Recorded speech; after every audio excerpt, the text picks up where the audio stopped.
Assalamualaikum warahmatullahi wabarakatuh.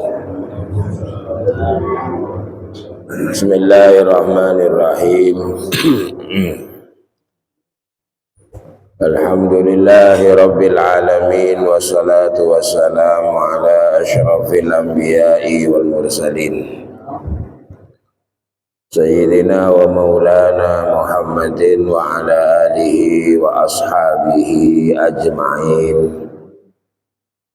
Subhanaka la ilma lana illa ma 'allamtana innaka antal alimul hakim.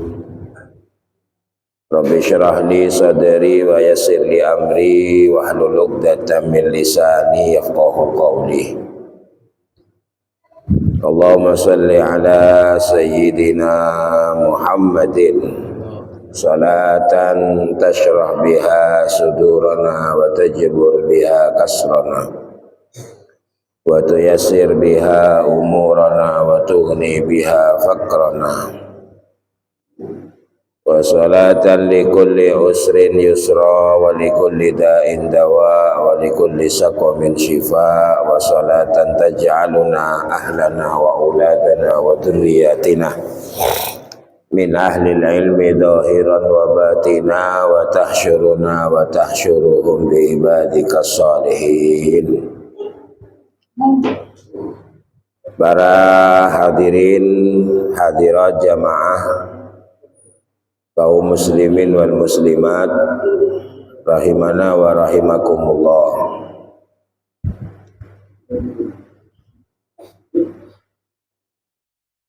Di antara sebab-sebab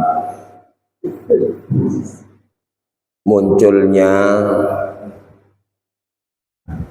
atau datangnya anggapan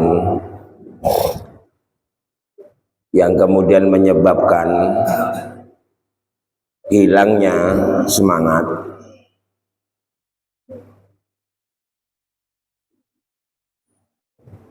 yang keadaan tersebut kemudian disebut dengan ajz. Ya, ajz itu berarti gak semangat. Dan keadaan seperti itu bisa saja menimpa kepada kita. Dan ajz itu yang kalau dalam bahasa Arab diartikan lemah. Lemah, gak bersemangat, hilang semangatnya, cari wong Jawa aras-arasen. Yang kalau dibiarkan nanti sampai kepada kasal, yaitu malas. Asalnya teko lemah itu, gak bersemangat. Gak bersemangat, nanti puncaknya menjadi kasal. Bahasa Arabnya kasal itu malas.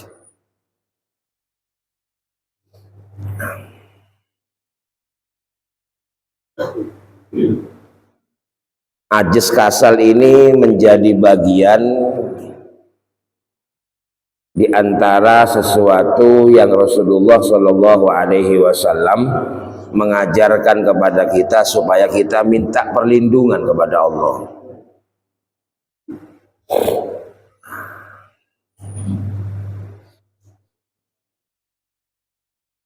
Wa a'udzu bika minal ajzi wal kasli atau wal kasali. Aku berlindung kepadamu ya Allah dari ajz. Ajz itu berarti lemah, gak semangat. Nah, jadi kalau sudah terjadi, yang perlu kita pelajari adalah pemantiknya, penyebabnya. Notabene kita ini ibadah kepada zat yang maha terpuji, kok bisa ya males, kok bisa berat gitu. Oh ya, karena memang ujian. Jawaban itu umum sudah, artinya memang ujian, memang abot, setane kuat. Bayangkan ya, seandainya kemudian kita bisa senang Kareng metura pakai pakuwas ya, selebur ibadah, cek seneng gitu. Kayak apa seandainya kita ini bisa senang kepada Allah. Wong senang kepada orang aja kita disuruh apa aja mau kalau senang gitu loh. Nah, bukan perkara imbalannya dulu, kalau senang dulu. Sementara bedanya Allah dengan makhluk pasti beda. Kalau Allah itu diliputi dengan sifat-sifat yang tidak ada kurangnya sama sekali. Yang harusnya kalau orang ibadah kepada Allah itu tidak boleh kemudian lemah karena kecewa. Lemah karena tidak sebagaimana yang dianggap. Tidak sebagaimana prasangkanya. Nek jare wong Jawa iku cegek. Kan iku yang bikin turun semua cegek. Gak koyo sing diarep-arep, gak koyo sing dibayang-bayangno. Di agama itu kemudian menjadi satu keterpaksaan terus. Gak dilakoni kok salah, dilakoni koyo gak ono olehne, gak sebagaimana yang dibayangkan. Itu yang bikin turun adanya melemah sampai ke malas nanti.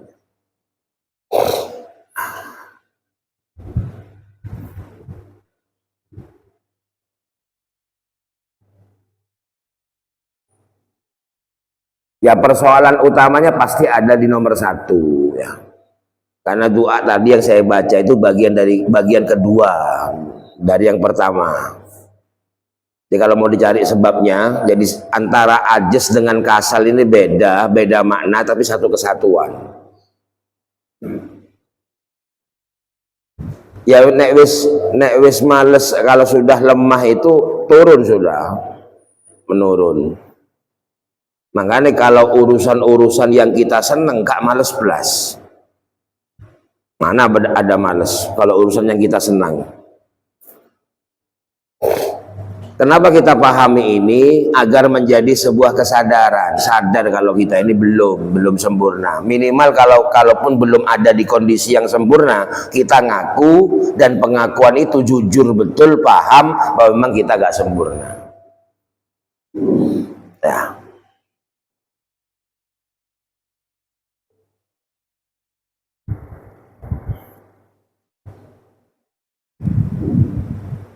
Kita aja dalam amal ini dibedakan kadang-kadang, dibedakan amal yang mendatangkan uang dengan amal yang tidak mendatangkan uang itu beda semangatnya.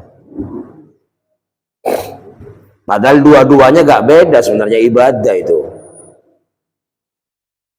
Dua-duanya ala kopi abajeng pada ibadah. Nah, cuman kacik mau abajeng beda aturan mulai dari awal sampai terakhir gak boleh dirubah-rubah. Tapi mau ala kok bebas kerja ngelakoni bareng saya larang gitu aja. Ya kan itu namanya ibadah mahdoh, ibadah ghairu mahdoh. Nah kita gak beda ini, beda. Mau si abajeng terpaksa takut melentusah, kayak mau ngelaku semua datang PC, lo terpaksa. Buktinya lagi nanti kalau ada halangan itu gak menjadi halangan, mau urusan sepese. Nah, urusan ngaji kayak cetak segoni atau bengantok petedung ya urusan bajela janji oleh pese. Makai kayak cetak juga aja kan begitu kan. Lah kadung janjian datang ke antrian oleh obeng 600.000. Wah, makai kepelangan datang ngomong 600.000.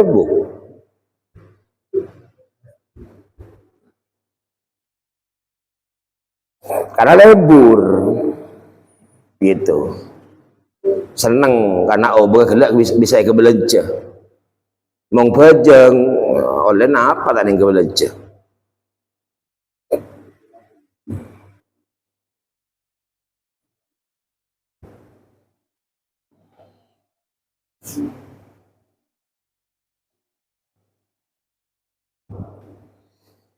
Kenapa masalahnya? Ya kira buka ya. Ya mereka panggil lah. Coba bahwasanya makilah di ilmu, makilah banyak amalah, mau tak buka benar Allah tak paham. Nah, tak paham. Karena Allah yang dikunci nah. Makanya kalau orang belajar pengetahuan itu kormatah ben kopeng ki bisa, makin lebih canggih boleh mau lambat bola ring buta lo bisa ajar, mungkin karena le modern, teku bisa maca. Ya. Itu kalau pengetahuan itu. Dulu insya Allah menceman lambat mau buta ila budongku lah tak bisa. Paling king karo ngeding kita. Mau solo maca lo tahu apa saya baca. Mungkin makin lebutah bisa maca. Bisa baca apa? Brailler. Istilahnya huruf brailler apa namanya mana itu? Ya, beda huruf timbul itu. Quran bisa ring buta mungkin. Ke ini hurufnya ini gandeng bisa mungkin. Kalau urusan pengetahuan, nah, kasar lah. Mau urusan pengetahuan maka kita guru bisa. Lalu apa manfaatnya guru ya? Ini yang harus dibedakan. Walaupun beda hasilnya kalau belajar sendiri dengan berguru.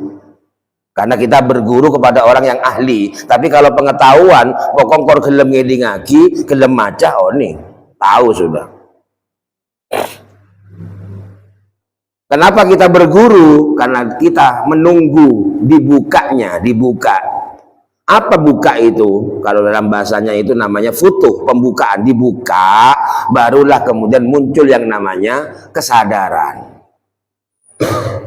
Ya. Muncul kesadaran. Yang sadar tadi itu mendorong kita untuk taat. Yang dibutuhkan di situ bukan kecerdasan, benih kecerdasan. Dan yang dibutuhkan lagi bukan hanya belajar, tapi apa? Totalitas dalam mengabdi. Makanya ngebula ke guru, berkhidmah kepada guru, itu benih teropenter. Makilah ngebula benar, mau tak gelem belajar, tak ngaji ya gak bisa. Masih ngawulo bendino, nek gak belajar gak iso. Padahal ngawulo itu bagian yang kemudian bisa membuka. Panggem pengebahasa mudahnya itu pas atoro akhirnya. Atoro goca, taat, tunduk. Disitulah kemudian para santri itu kepada gurunya kemudian nambahi kepada berkhidmah bahasanya. Kalau ingin hanya belajar pengetahuan, ingin tahu, tapi yang kemudian gak menjamin munculnya kesadaran, lah itu di dunia luar dianggap kemudian menjadi perbudakan. Itu salah paham. Ya, berkhidmah itu bagian dari kesadaran untuk membangun pemahaman, melahirkan kesadaran. Sadar itu yang mengajak kepada kita, jiwa kita untuk tunduk taat. Termasuk ide lemah seneng. Jeling mung seneng, tak pas tunduk akhirnya, saat seneng.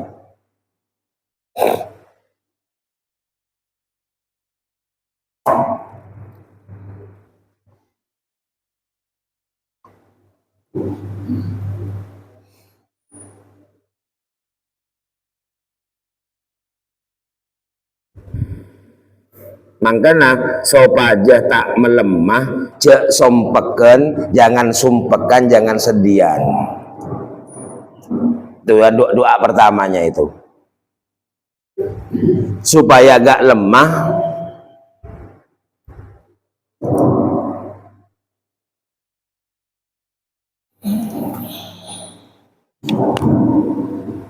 oh kamu nih.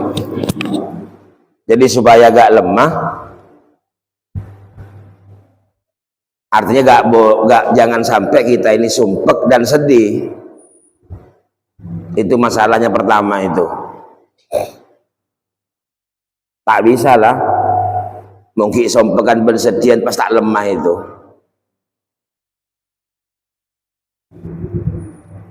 Makanya ajus itu adalah lemah gelak, bahasanya itu adalah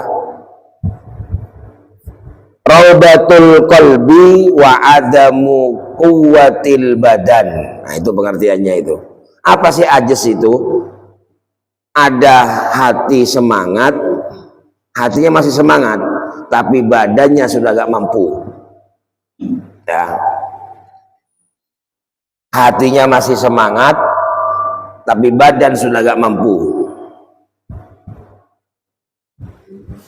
Badan gak mampu kenapa? Ya kelaru lemah. Baca Quran malas, wiridan malas, pengajian bermalas dengan muncul semua. Ya di situ campur itu, campur kecewa, campur macam-macam yang bikin lemah. Itu harus hilang. Baru lagi ajis seelang. Kalau sudah ajisnya hilang, kasalnya hilang. Kan urutan itu.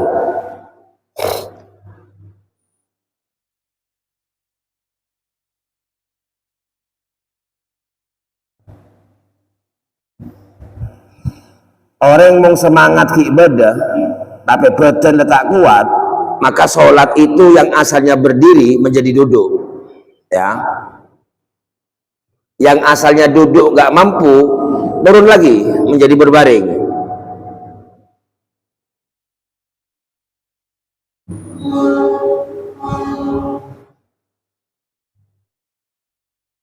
Setelah berbaring tak bisa gulian, turun lagi. Apakah itu yang dimaksud dengan ajis? Lemah? Bukan. Bukan. Masa yang seperti itu minta perlindungan Rasulullah? Hah? Kan gak cocok. Itu bukan lemah itu. Gak diberi mampu oleh Allah. Beda. Masa kalau orang gak bisa sholat berdiri duduk dianggap lemah? Bukan. Kalau ikut pengertian tadi, lemah itu apa? Lemah ajis itu hatinya masih ada semangat, tapi badannya sudah gak mampu.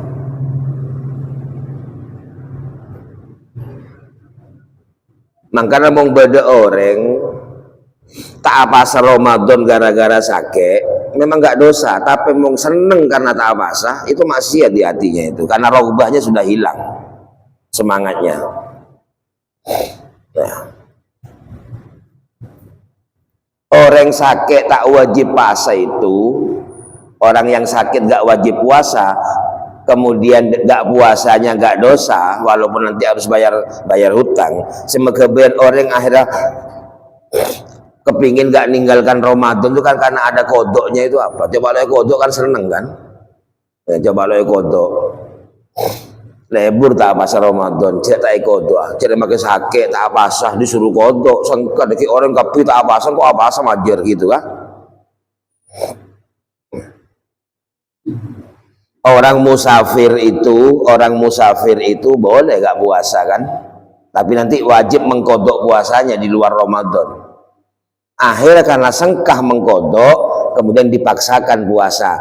Dipaksakan puasa itu lebih baik mong orang benih karena berek si majere, itu beda itu. Ya. Mungkin paksa aki apa santar kemeturuh pakuna pasa soal leki mong nyaur berek bikoi pasa aki itu ya belum sempurna sih. Belum. Artinya pentingnya aneka seumpama mong musafir tak apa sah tak usah majer milih sih kira-kira tak usah bayar.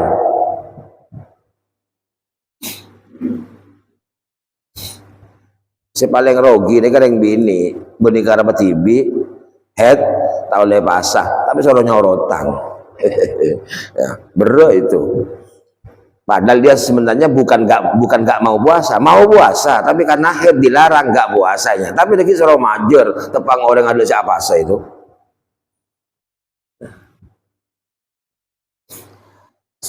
Benih karpa, tapi tak bisa puasa, tapi suruh nyaur. Logikanya kan begini logikanya, beda orang tak puasa, pengen cibi, suruh nyaur. Boleh, orang bini mau tanya kira yang bini nyamanan kemana tak apa sabi apa nyamanan puasa tembung tak apa sekarang nggak puasa besok harus nyaur. Nah seminggu selake suruh nyaur tak kira gelem.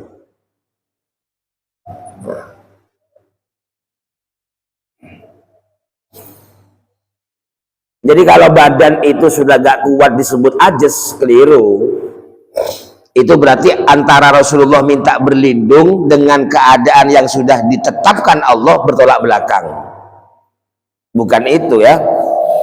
Supaya mau atuah mare oning mau atuah. Allahumma ya Allah, aku berlindung darimu dari lemah.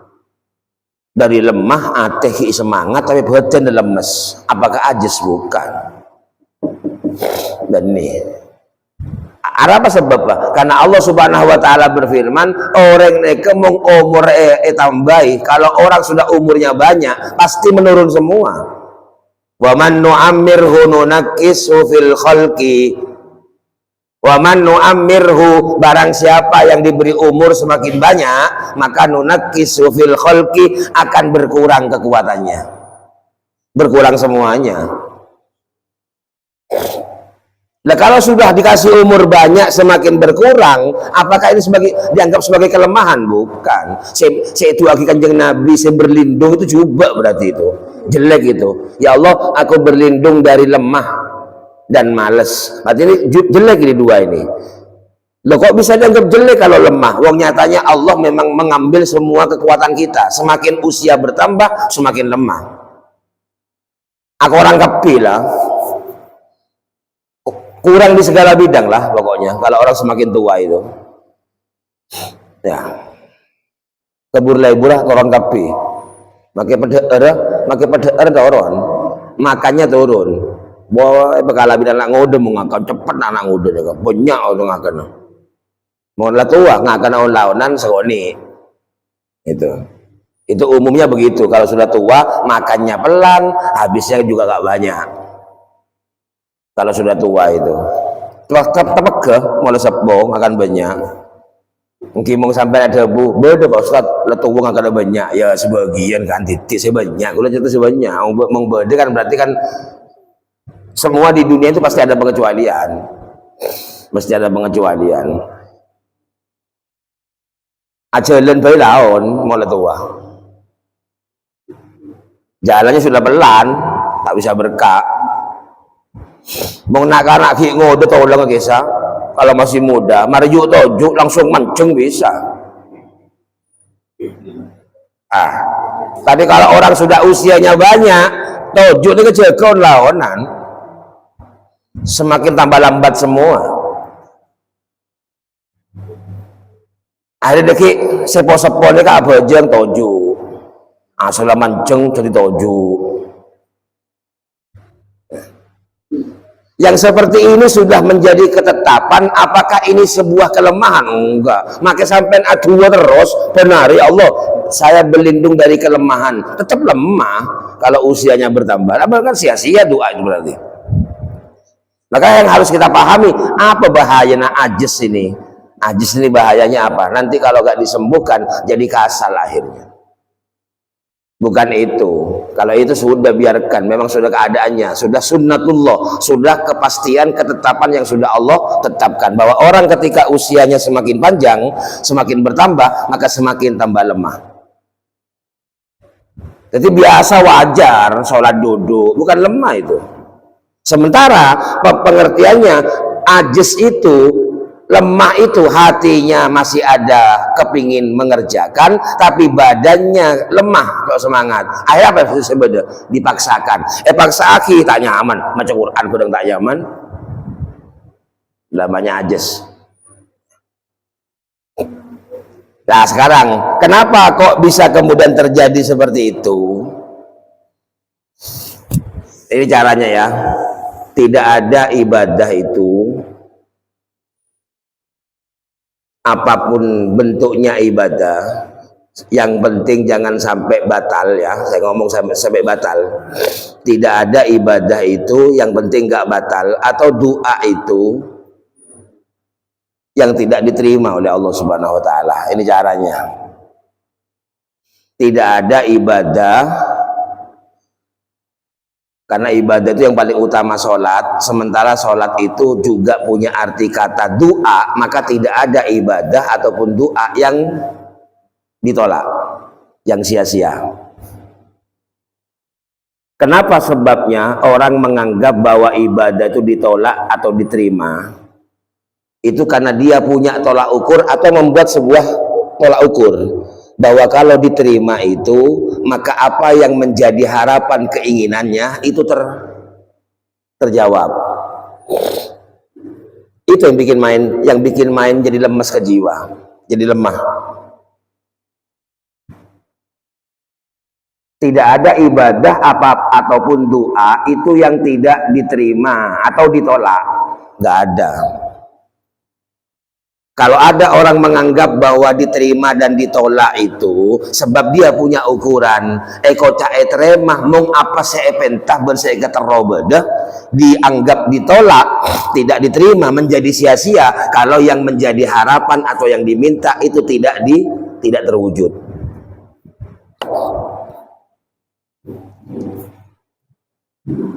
Tidak terwujud.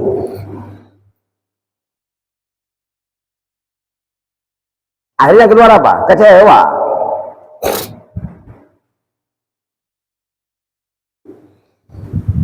Makanya yang bahaya itu sebenyan aganggu mengbeda orang dalam hal dia ahli berbuat baik, kemudian hidupnya penuh dengan kelebihan. Maka orang akan menganggap, yang mendatangkan hasud itu menganggap bahwa itu berarti orang, bahkan pelakunya menganggap diterima. Bada orang ekocak ahli amal soleh, buat jagaan malam tak benar, pas kebetulan hartanya banyak, maka semua orang akan menganggap bahwa itu adalah karena dia sering bangun malam. Anggapan bahwa itu adalah jawaban bahwa dia sholat malam, maka orang yang ahli sholat malam yang kemudian tidak menjadi seperti yang dilihat itu, maka dianggap tidak ada hasilnya.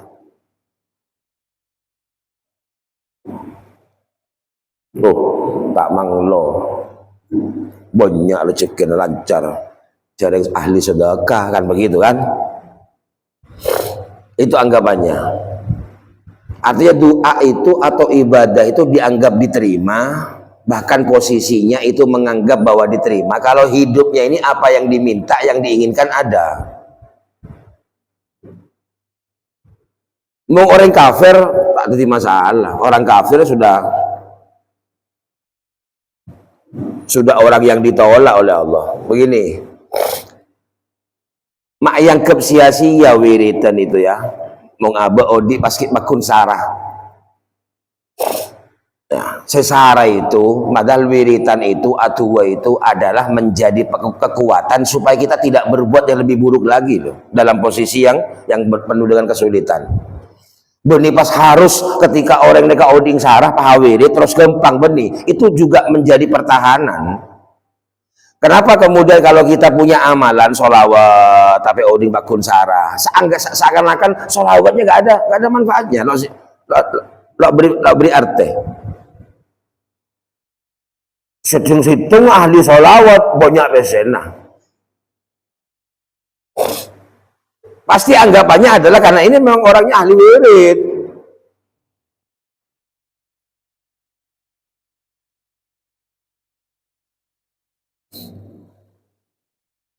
Pas atanya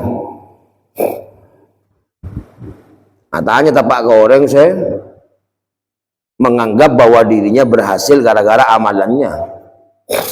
Maka engkol ampo jagaan malam, saya juga bangunan malam, tapi kok begini hidup saya, ngocak sih ano yo, orang itu paling orang khusyuk gitu, tahu tak khusyuk penjoknya itu, orang ikhlas, tahu tak ikhlas apa ndaknya itu, mesti.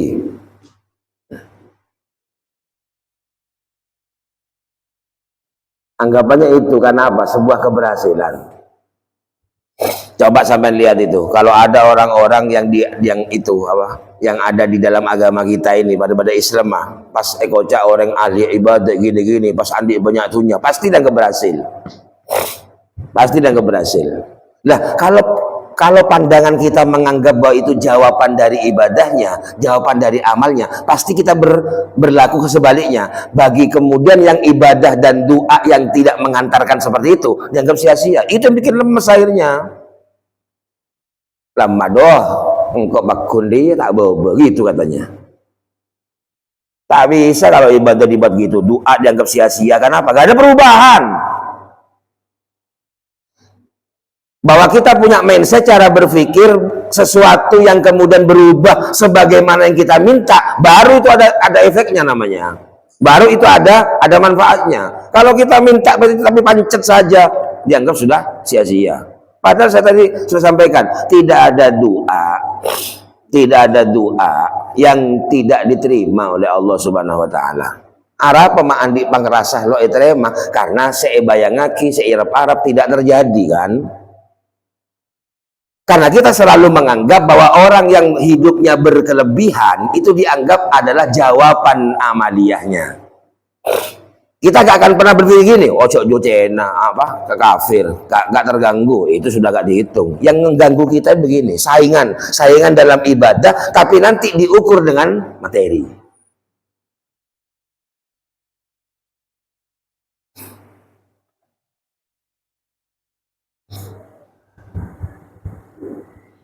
Orang yang sedekahkan raja, ya layak lah, cek tunjana banyak, sampai tak kira bisa menadi tunnya. Ya, gak mungkin bisa, tapi neka. Ada kemungkinan sodakoh sepergem ya itu bisa mengalahkan segunung Uhud emas. Kenapa harus kita khawatir?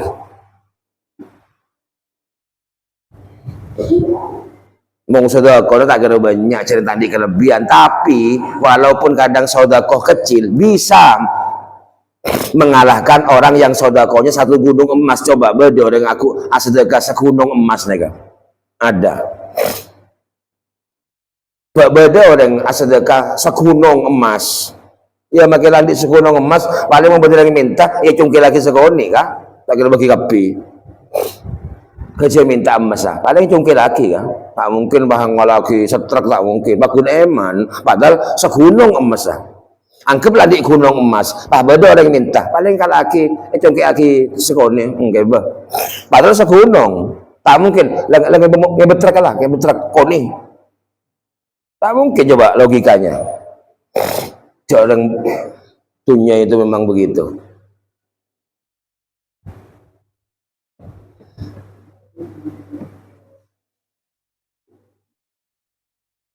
Orang alim nekah kocak berhasil mung banyak santren nah mung ngajar eman kaman bedereng alim tandi santren lo berhasil ya sia-sia.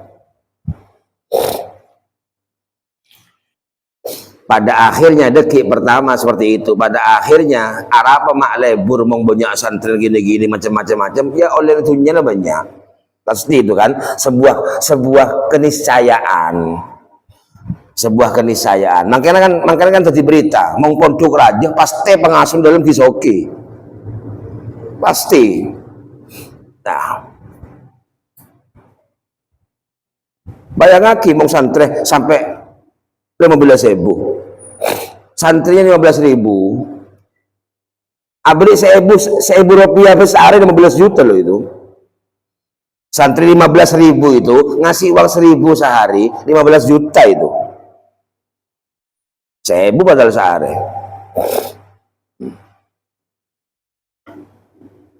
Yang dilihat kan itunya masalahnya. Saya jeling. Perhatikan pondoknya yang besar, siapa yang bangun itu? Pemerintah yang bantu, udah ada. Dari uang apa? Uangnya wali santri dikumpulkan. Itu amanah berarti. Saya pemegah pondoknya, bukan rumahnya, pondoknya yang besar. Nah, pondok ke. Padahal secara akad ya, mau diapakan saja uang terserah. Oh, dia yang punya yayasan, ya dia yang punya lembaga kan terserah sebenarnya. Ya, mungkin kan kebe senjata sebagai apa? Orang itu pas tak lemondok, iba coba ki. Oh, pondok sekarang beda, kiai sekarang beda, sonong ketunjuk macam-macam. Padahal sudah amanah. Buktinya pondok raja petingkat. Uang dari apa? Elong polong aki dari obeng kenik selo. Pelolong dari wali santri. Meng kuliah si negeri sejarah aja guys, bangunan jeraja bangun pemerintah itu. Kalau pondok tidak ada yang pemerintah ngasih itu, paling bantu ada cuman nggak banyak.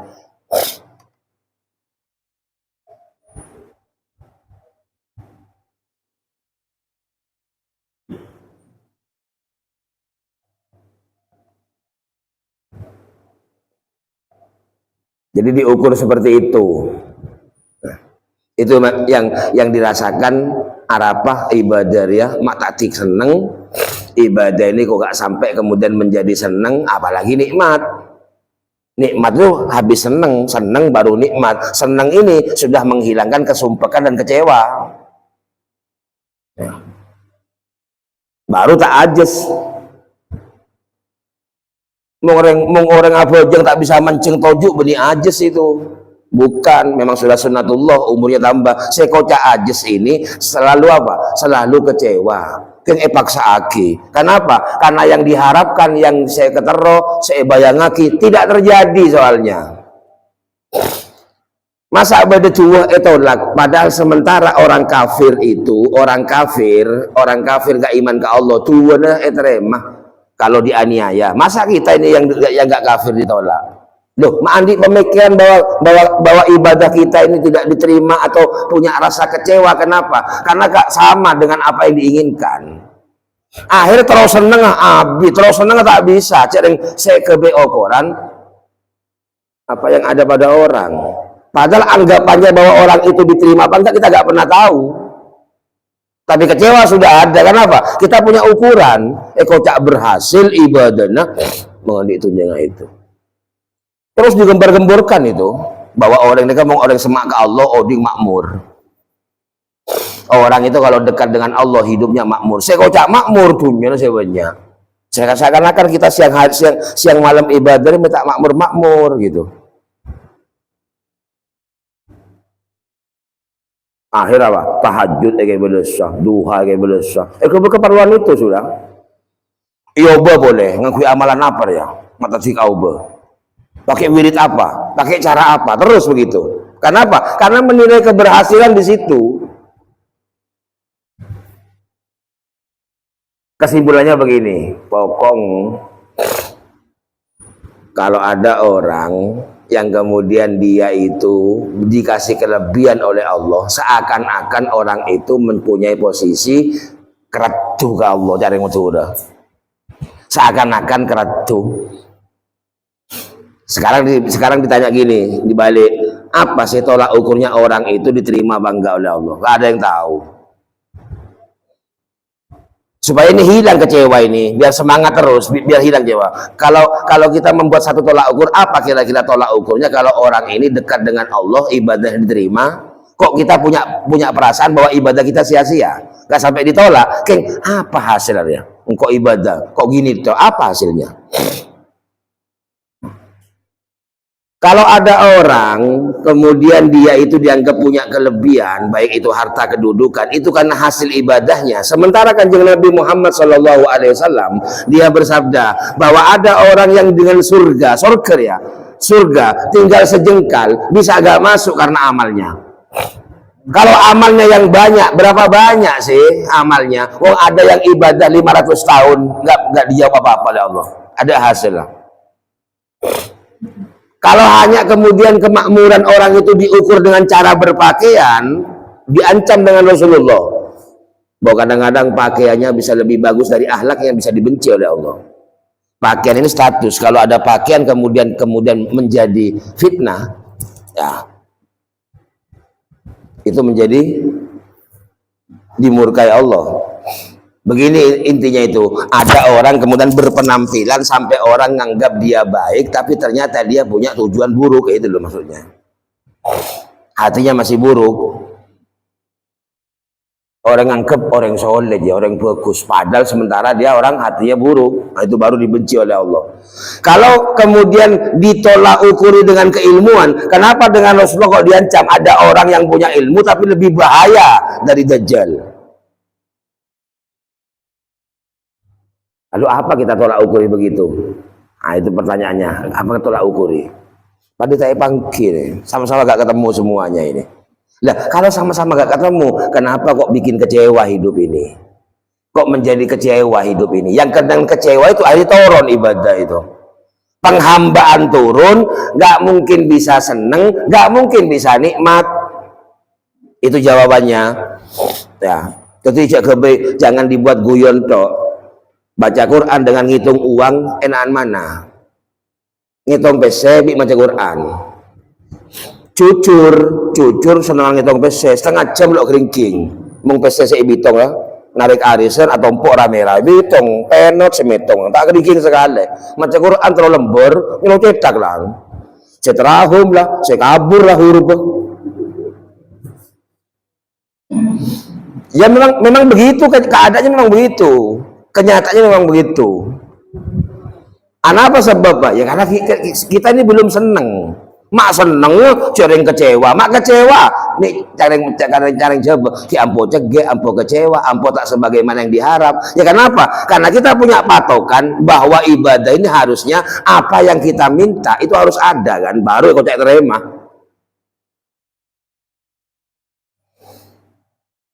Sementara membedah bareng sebedah dan mengadakan barang yang belum ada itu kan Allah yang punya kuasa.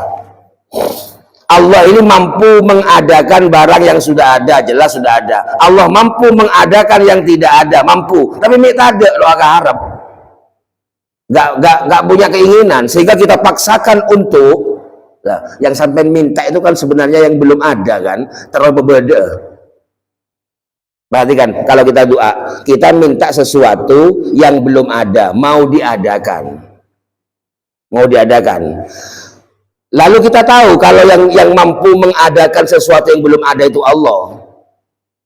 Tak mungkin selain Allah. Tapi kita lupa bahwa sebenarnya Allah mampu mengadakan yang tidak ada. Tapi keharap apa enggak? Berkehendak apa tidak Allah itu? Nah, kalau sudah sadar bahwa Allah berkehendak apa tidak, kenapa kita paksakan harus ada? Paksa aki harus beda, mangken ai kecewa mau tebang tak ada. Nah, maka di situ kemudian orang boleh berdoa apa saja, itu bagian dari ibadah ikhtiar. Tapi arapah ateh ini kok nggak bisa seneng ibadah, itu makanya dicari. Masalahnya saya terangkan sekarang ini, raubatul qalbi, hatinya masih kepingin ibadah tapi ajis terus, lemah. Kenapa kok lemah terus? Karena kecewa, menganggap bahwa yang dia kerjakan tidak sebagaimana yang dia harapkan. Sebab bahwa dia tidak kecewa, kocak terema mung atoro keinginannya. Jadi kalau sudah ada yang diinginkan semua baru tak kecewa. Sehingga mudah-mudahan kita ngerjakan apa-apa saja ini termasuk ibadah wajib, ibadah sunnah ya, kita kerjakan bisa lahir rasa seneng. Rasa seneng lahir karena sudah tidak ada lemah, kecewa tadi, kecewa hilang karena sudah tidak ada kesumpekan dan kesedihan. Ada banyak kesumpekan kesedihan yang melahirkan kelemahan, maka turun terus imannya, turun terus, paksa terus. Ini yang perlu dikaji. Ya, mudah-mudahan barokah, mudah-mudahan manfaat. Al-Fatihah. A'udzubillahi minasyaitonirrajim.